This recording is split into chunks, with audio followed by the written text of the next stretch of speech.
Zikr eng oson ibodat, eng buyuk ibodat. Bandani Robbisiga yaqinlashtiradigan ibodat. Zikr bilan insonni qalbi mog'ora ketadi, poklanadi.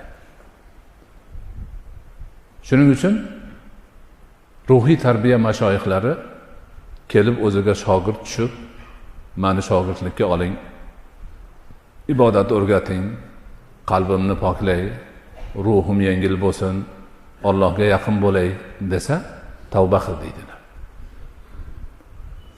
Tavbadan keyin astag'firullohni tinmay aytasan degan vazifa beradilar.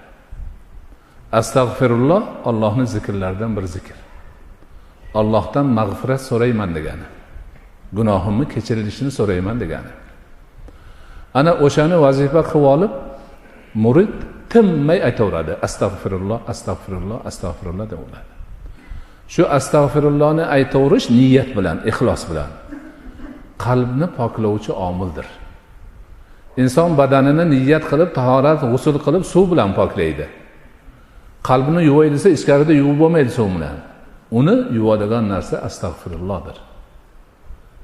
Har astag'firullohni aytganda qalbda joylashib qolgan mog'or nuqtalardan bir nuqta ko'chadi. Sekin ko'chib tushib qalb poklanib borib bir kuni kelib yaroq ketadida, hamma yo'q pok qalbni egasi nima zikr qilsa keyin o'ziga botadigan bo'ladi.